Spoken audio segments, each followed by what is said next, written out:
Well, in a rare turn of events, there is a upcoming big Nintendo game coming out this week that one of us is excited for, but one of us isn't. Yeah, it's true. We're talking about Hyrule Warriors Age of Imprisonment. Yeah. And we're actually split on our feelings about this game, where one of us is really excited for it and getting it day one, and the other is just kind of having trouble getting there with this game. Yeah. And It's pretty rare. This rarely Yeah. happens. Usually we're both like really in on the big next Nintendo game. I'm the one who's struggling with the hype, and it feels crazy to say because I played the Hyrule Warriors games and enjoyed them. I got Dragon Drive day one. I got Welcome Tour day one. Yeah. For you whatever, love, Tears of the Kingdom, Breath of the Wild. Right. That's one of your favorite games of all time. I love Musou games. So I think we want to just explore kind of how we're both feeling about this game, and maybe dig at some of the undercurrents of why I'm feeling this way, and get a pulse for how everybody's feling about this game. Yeah, I do wonder if more people are going through this in their heads as well, as we've noted before. Like it's a lot harder to just like drop so much money if you're not totally excited for something and totally going to play it immediately. It's just hard to like spend that much money on it, Right. And this goes, for me, it goes beyond like, oh, it's November, there's a lot of games to play. It's like there's other issues at play with me. And that's something that we've learned as we do this channel, is like whenever one of us has a feeling about something, it's never us alone who has that. There's always people out there who are like, oh yeah, you've kind of touched upon something that I've been feeling as well. So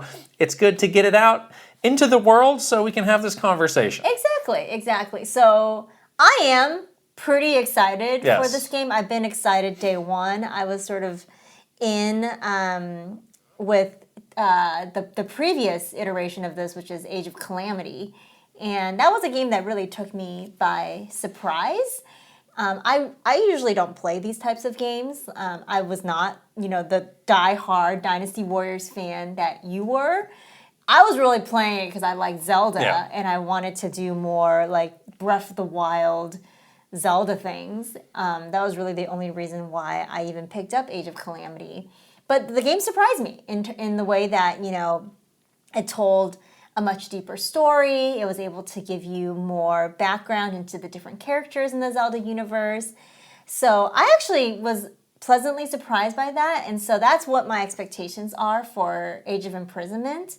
And I think maybe that's why I'm a little bit more excited for it than you are, because I'm kind of playing it not for like, oh my gosh, I'm a huge Musou games like super fan. I'm really playing it because I just want like a Zelda story wrapped in a Musou package, So that's probably one of the main reasons where we kind of have diverging paths, I think. Sure. Yeah, okay.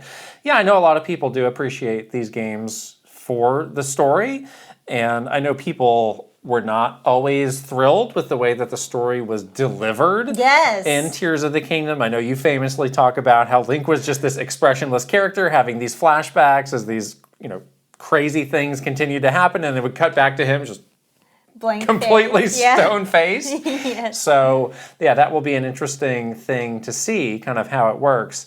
I know you're excited to have kind of Zelda at the forefront of this game. I am. Yeah, that's fair. It is interesting that, we haven't really had a mention of Link at all. And I was like, wait a minute. I know. Is Link in this game or not? And I did a search, and, I have to imagine Link will be some be a playable unlockable. Character. They always have a lot of like unlockable bonus characters that you can get. But certainly doesn't seem to be like a character they're showcasing. Right. And I don't want to be that guy who's like, I won't play it if Link's not in it, because that's not really how I feel. But it is unusual to not even have Link in any of the visuals or the materials. Is like, Yeah, I was going to say the cover art is very Zelda and sort of the Zona and like Queen Sonia and Rauru, that's the focus characters. Right. Yeah. That is one of the issues that I do have with it, though, is the roster of characters. It's like once you get past, Zelda, Sonia, Rauru, Minoru, it does start to get a little anonymous from there. There's all the sages who have the masks on their face. Like, can you name all of these characters? Like, I cannot name. It's like, I think the other Hyrule Warriors games were able to be. They had a bit more fun with the lineup. of the characters, and they would have some deeper cuts, and like, oh yeah, so I finally get to play as so-and-so. Like, this game doesn't really give me that feeling. What about the Three Musketeers Korok? The Three Musketeers Korok. Like, we did go play this demo, and I did actually like the gameplay of each of the different characters. Yes. They felt really different. Like, you could get the Zonai devices, you could do a lot of stuff with it, but I don't have that feeling of like, oh wow, I've always wanted to play as blank, and now I'm going to get the chance to do that. Like, that's not a feeling I have with this game, but that's usually the feeling you do get because they have such a big and wide roster. Yeah. I have to imagine at some point you'll be playing as Ganondorf. Like, that's exciting. That sounds cool. He's really big in this game. Have you He looked looks at the artwork? He looks bigger than ever. He looks huge in this game. He looks bigger than ever. So let's get into some of my issues. And again, like, a lot of these are like issues with me. Like, I think this is going to be a very fun game. I think this will get pretty good reviews. I think people who play this are going to have a good time.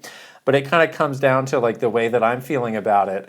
And one of the big things that I struggle with this game is like, I feel like I'm kind of done with this era of Zelda, the Breath of the Wild, Tears of the Kingdom era, which, you know, I love so much. I love those two games so much, but I just feel like there's some kind of like emotional point I would need to get to go back to that. And it's like, I'm just like struggling to get there where it's like, yes, I'm ready to jump back in. Like, if anything, I might want to just like keep playing Tears of the Kingdom if I wanted to keep How's that different? Experiencing that.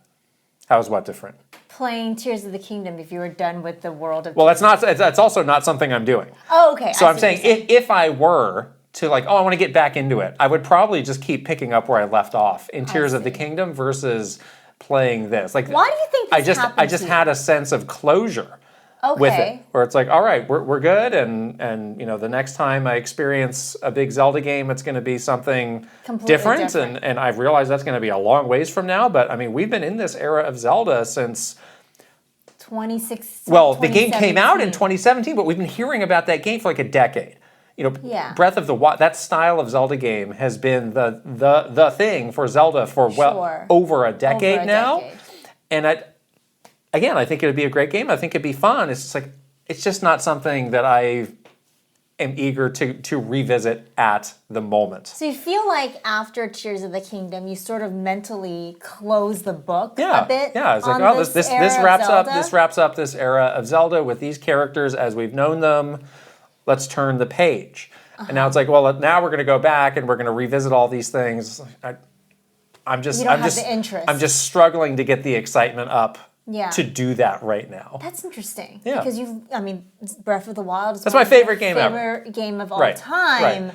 I enjoyed you are saying that you're like done with this. Yeah, I enjoyed all the flashbacks to the Imprisoning War. I found that stuff really interesting.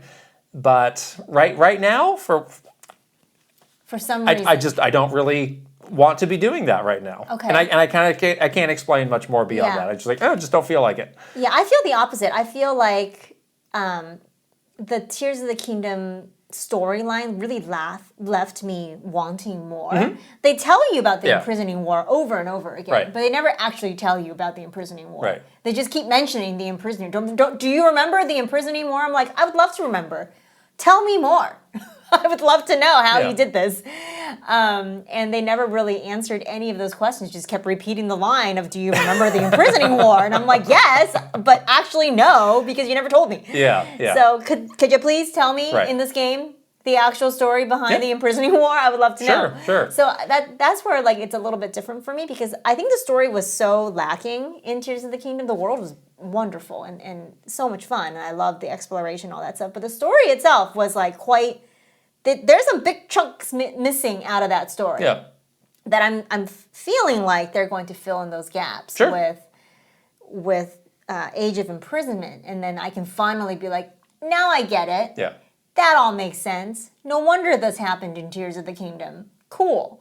And then I feel like I can close the book on this world and be like, now I'm ready to move on. Okay. So I kind of feel like that's what happened to me after Breath of the Wild and with Age of Calamity. It's like, had all these questions after Breath of the Wild, and then like Age of Calamity answered, because it's kind of like a prequel kind of thing, right? Yeah. I was like, oh, that's how we got there. Right. That's how we got to this.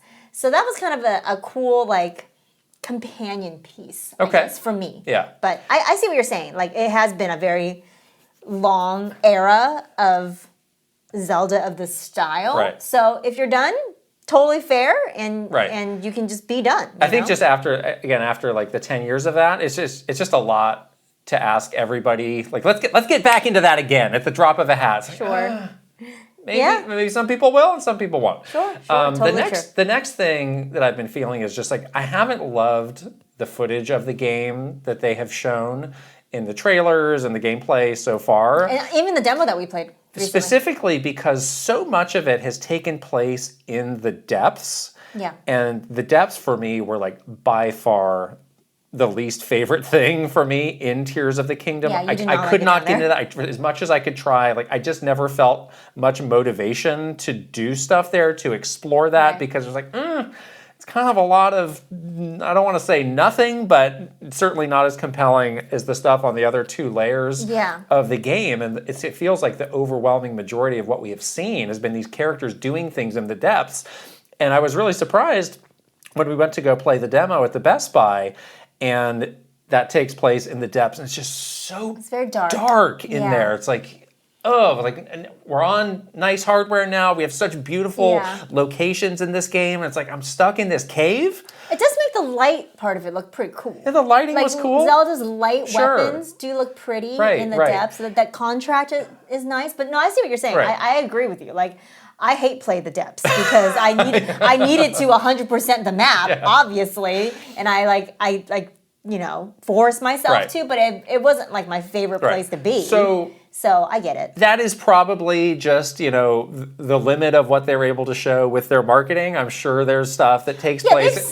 We've seen stuff in the daylight. Some, it's fine. I'm sure there's stuff that takes place in all these different locations and will look great. But again, just based on the majority of what I have seen, it's not helping me. They really should give you a more wider range of environments that you'll be encountering. Like, 'cause I know that there are some short, cutscenes and things where you see Zelda kind of in some of those memories from Tears of the Kingdom, where it's like the ancient, Hyrule that she's like back in time, basically, and it is not underground. Yeah, it sounds and great. It looks really nice. Yeah. And there's like a lot of like historical aspects with the Zonai and stuff that hopefully we'll get to see, like what that kingdom looked like before it was And who knows, destroyed. maybe once I start to see more of that and people are posting their own things, maybe I'll come around on that. It's like, that actually looks like a more welcoming place for me to be than going back. Again, maybe this is one of the big hangups of why I don't want to go back, because like you're making me go back to this thing in this game that I didn't like in the first place. Right, you didn't like So who knows, maybe a switch will flip in me. Yeah, once something you see will activate inside of me. The light world will, yes. You'll see it. We just had daylight saving. I got no light outside. I got no light in this game. Give me a light. You don't like the dark, No, I feel. I don't. Like, you really don't like it. So you don't like it when people close the windows in the airplane. Don't do that. I want light. That. You want the light. I need the light. I want to live. Go towards the light, please. The last thing and the last of my issues is I may truly be like this might be a one-of-one situation of like, not a lot of people feel this way, but I really do like the Warriors games, the Musou games, and especially in Age of Calamity, and kind of that era of Musou games, I didn't love the direction that they were taking the gameplay. I've played Musou games since like the PS2 era, Dynasty Warriors, like Samurai Warriors, a lot of those crossovers beyond just Zelda. I played a lot of these games, and it used to be like you really felt the impact of being on this big battlefield. Every hit was like you could feel the impact of like, I am the strongest guy on here. I'm taking these people out. I'm mowing them down. Yeah. And something happened as time went on where it's like you were swinging your weapon, but it's like there was nobody there. Like you were taking them out, but there was no feeling of weight, of impact, of power. I think you actually mentioned this in the very first Hyrule Warrior games that we've ever had. Yeah. Like the one where there was a Linkle. Yes. Remember Linkle? Even in those very early days, you had said that. Yeah. But I remember like not a lot of people kind of understood that comment because a lot of people didn't play these games. This is where a lot of people came in. Exactly. Listen, these Musou games were a laughing stock. Like if you said that you liked a Muso game in 2005, it would be like, you have terrible taste in video games. You're a loser. Don't be so judgmental. And I'm very happy that things have changed and that these have become more mainstream and more popular, because I want them to keep making these games. I want to keep playing these games. And I do feel like I got very spoiled earlier this year, because they released Dynasty Warriors Origins. And it was fantastic. Which I absolutely loved. I think it's one of the best Dynasty Warriors games that they ever made. And they completely captured this thing that I felt like they had been missing for the last several years of, being an army of one on this massive battlefield. I played that on a PS5. That game's coming to the Switch. I'm curious how it's going to play on the Switch, but there were more characters than ever packed onto the screen. It's like, wow, this really does feel like the big ancient battlefield that you always kind of imagine as you're playing this game of like, you can't imagine how vast this battlefield is. I'm taking out thousands of guys. And again, the power, the impact of every single strike was there. And this, in contrast to that, does feel like a step back to that other era where it's like, maybe I'll just go play some more Dynasty Warriors Origins if I want to experience something like that. That's a really big game there, and there's a lot to do there. So I don't think a lot of people feel that way in this case. I don't think a lot of people, have that wide range of experience with these Muso games. But for me, that is something that I feel. Yeah, I think that's very specific, because it is something that you have very much like. You really like that style, and you grew up playing that style. But to your point, like the entry point for a lot of people, like myself included, was really the Hyrule Warriors style of Muso games. So I wouldn't know better. And also, I wouldn't say that the gameplay is the main reason why I'm playing this game. Like, I can take it or leave it. The gameplay is fine. It's fun. I will agree with your criticism of like, there's some sort of combination of, especially with the demo that we played, which is, again, it probably will only represent a very small part of the game, but just because this is the only thing we played so far, but from what we played, there's this combination of being in the dark and swinging your stuff around. You're not really knowing what you're hitting. It's just like darkness. So you're just like, woo! And then like all of a sudden the game's like 300 KOs, and you're like, okay. All right, sure. Fine, but again, the gameplay is not really the main driving force for me in terms of excitement for this game. I will say what I do really like about this game and how they've sort of changed it up to make this type of gameplay feel closer aligned to a Zelda game, especially Tears of the Kingdom, is like this addition of all these Zonai devices. Yes. I think that's actually very cool. I agree. And I really like that a lot. Like, the idea that you can take a Zonai device and light everybody on fire. That was very satisfying. That felt good to me in terms of like, wow, look at me taking down, like mowing down all these enemies with this like Zonai like fire thing. I agree. That was very cool. There seemed to be a lot of customization elements for that. So I would put that on I think that's pretty cool. The pro list side of things. Yeah. So while you don't get like that, I know exactly what you're talking about because I've seen you play these games, and it is like you're this big general and you swing the big sword and like 1,000 people just like you're laying waste to all of them.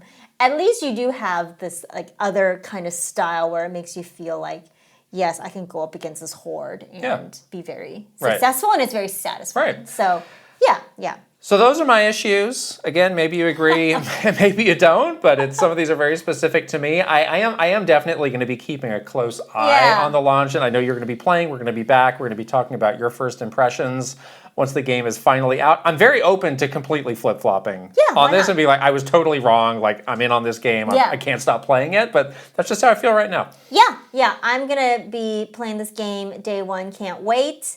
We will, like you said, be back with some first impressions this week, which will be really fun. And let's see what happens with you. Okay. Anything can happen. Anything's possible. I'm open. Keep your heart and your mind open, as we say.